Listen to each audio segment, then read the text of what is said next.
হচ্ছে ভারত এবং বাংলাদেশের মধ্যে তো বন্দি চুক্তি রয়েছে, তাহলে কেন হাসিনাকে ধরা যাচ্ছে না দিল্লিতে? না, বন্দি চুক্তি শেখ হাসিনাই করছে। আওয়ামী লীগের আমলেই এটা সাইন চুক্তির হয়েছে। আওতায়, আমি বলি চুক্তির আওতায় যেমন অনুপ চেটিয়াকে শেখ হাসিনা ধরে ভারতের হাতে তুলে দিছে। অনুপ চেটিয়া ছিল একটা সন্ত্রাসী, সে ছিল সেসেশনিস্ট। শেখ হাসিনা কি সেসেশনিস্ট? ভারত বাংলাদেশ ভেঙে ফেলতেছে। কতগুলো ধরন আছে কেসে, সেই কেসে সেভাবে অ্যাকশন নেওয়া যায়।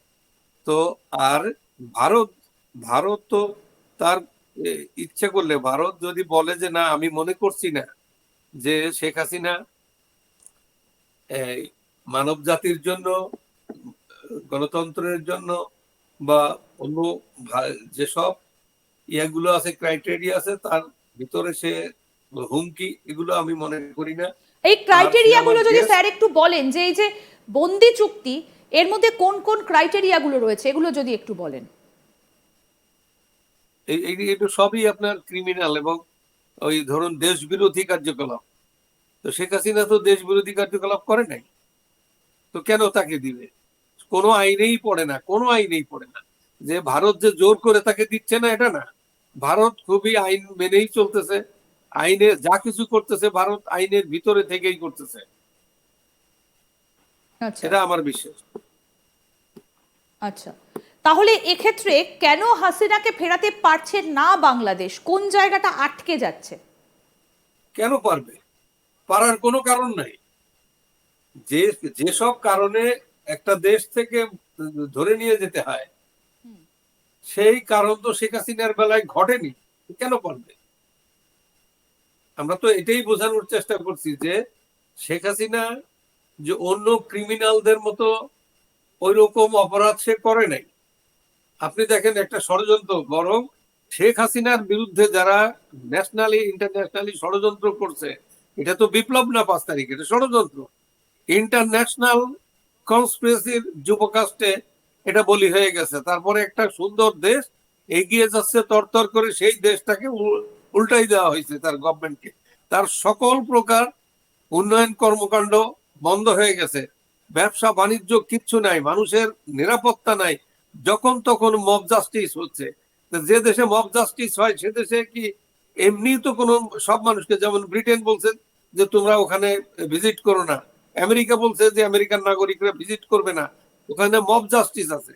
তো মব জাস্টিস যেখানে আছে, এটা হলো একটা পয়েন্ট, মব জাস্টিস যেখানে আছে সেখানে কি করে একটা একটা নাগরিককে কিভাবে তার ওই ওদের কাছে ধরে দেয়।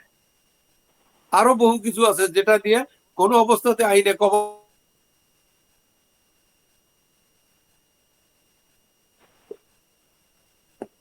অর্থাৎ এখানে আইনে অনেকগুলো বিষয় রয়েছে।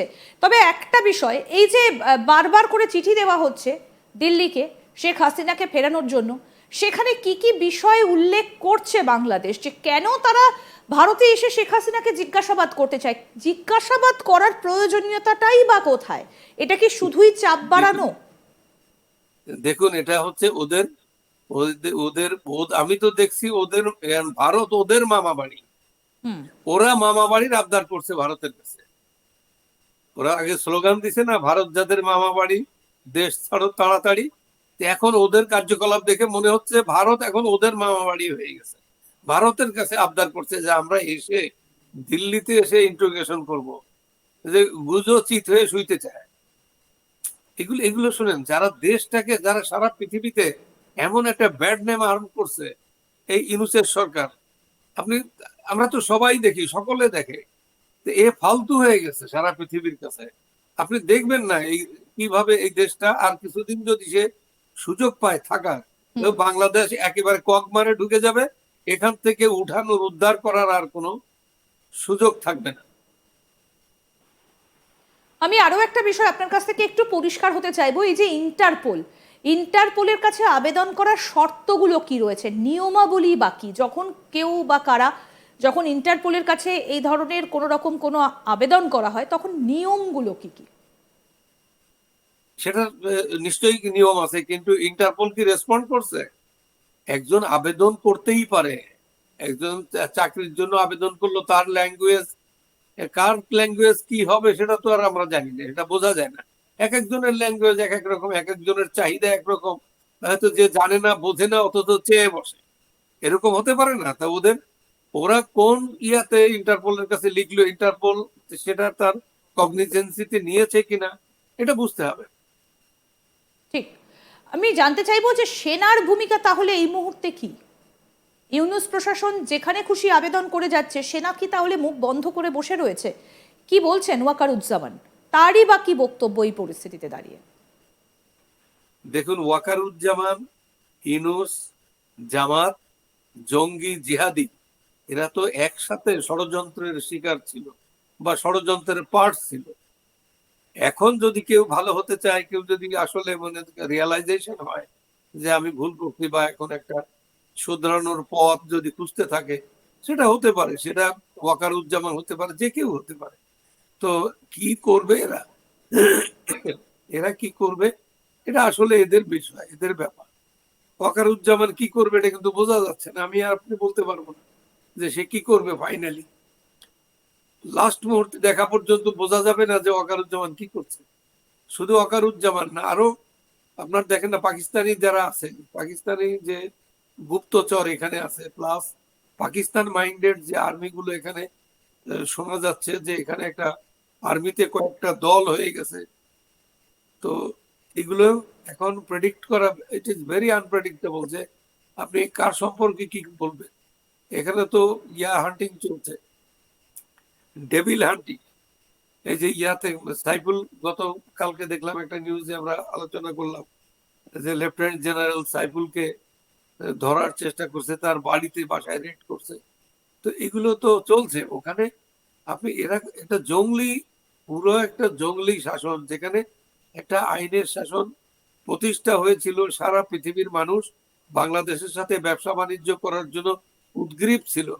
সেই দেশটা এখন একেবারে একটা জঙ্গলি দেশে পরিণত হয়ে গেছে, একটা জিহাদি দেশে পরিণত হয়ে গেছে। একটা পাকিস্তানের চাইতেও খারাপ অবস্থা। সেই মোল্লা উমরের অবস্থায় ফিরে গেছে বা তার চাইতেও খারাপ।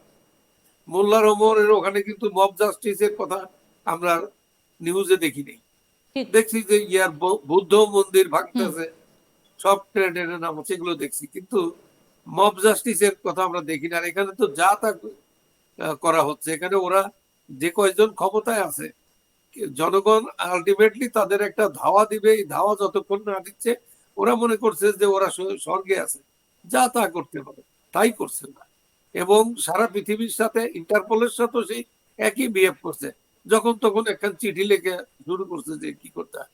ইন্টারপোল সম্পর্কে তো জানতে হবে, যারা চিঠি দিচ্ছে ওরা ইন্টারপোল সম্পর্কে জানে কিনা, মামু বাড়ির আবদার যারা করে তারা কি করবে, এটা আসলে আনপ্রেডিক্টেবল।